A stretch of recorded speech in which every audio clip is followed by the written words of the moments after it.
बीडमध्ये जिल्ह्यातल्या आष्टी तालुक्यामध्ये दोन भावांचा निर्घृण खून करण्यात आला। अजय भोसले आणि भरत भोसले अशी या दोघांची नावं आहेत। नातेवाईकांसह असलेल्या जुन्या वादातनं ही हत्या झालेली आहे आणि पोलिसांनी 4 संशयितांना ताब्यात घेतलेलं आहे। खरोखरच या घटनांच्या पार्श्वभूमीवरती बीडमध्ये सध्या काय चाललंय असा प्रश्न उपस्थित व्हावा। त्यांनी रस्ता लुटीला, त्यांनी रस्त्याने आलते ते त्यांनी रस्त्यावर मारलं, त्यांना येताना मारलं रस्त्यावर, त्यांनी जीवच मारले। दोन्ही साईडला 2 पडले ते पोरं आमचे, जीवच मारले त्यांनी। टामीने मारले, कोणी गुप्तीने मारले, ते साईडचे पळून गेले। चांगले 25-30 माणूस होतं, त्यांनी असे करून त्यांना मारलं।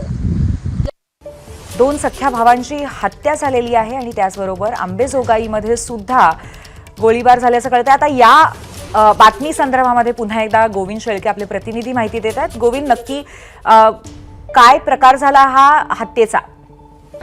निश्चितपणे बीड जिल्ह्यातील या काही खुनाच्या ज्या घटना आहेत त्यात थांबायचं नाव घेत नाही आहेत। रात्री आष्टी तालुक्यातील वहिरा या ठिकाणी एक अशीच धक्कादायक घटना घडली, ज्यामध्ये जमावाने केलेल्या हल्ल्यामध्ये 2 सख्ख्या भावाचा मृत्यू झाला आहे, ज्याच्यामध्ये अजय भोसले आणि भरत भोसले असं मृत व्यक्तीचं नाव आहे आणि अवघं 31 वर्ष आणि 33 वर्ष असं वय आहे। यामध्ये कृष्णा भोसले हा सुद्धा गंभीर जखमी झाला आहे। खरं तर नातेवाईकाच्याच वादातून या हल्ल्याला सुरुवात झाली आणि गावातील लोक त्यासोबतच बाहेरगावचे लोक एकत्र झाले आणि रात्री रॉडने, चाकूने जो काही हल्ला करण्यात आला त्यामध्ये दोघांचा मृत्यू झाला आहे। यांना आष्टीच्या उपजिल्हा रुग्णालयात आणण्यात आलं आहे। तर कृष्णा भोसले हा जो गंभीर या हल्ल्यामध्ये जखमी झाला होता त्याच्यावरती उपचार सुरू आहेत। या संदर्भाने आष्टी पोलिसांनी जवळपास 4 संशयितांना ताब्यात घेतलं आहे। आता पोलीस मागावरती आहेत की ज्यांनी कुणी हल्ला केला होता त्यांना ताब्यात घेतलं जाईल।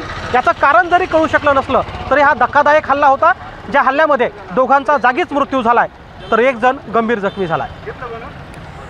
धन्यवाद गोविंद आपण दिलेल्या माहितीबद्दल। तर बीडमध्ये 2 महत्त्वाच्या आणि अत्यंत अशांती निर्माण करणाऱ्या अशा घटना आपण पुन्हा एकदा पाहिल्या।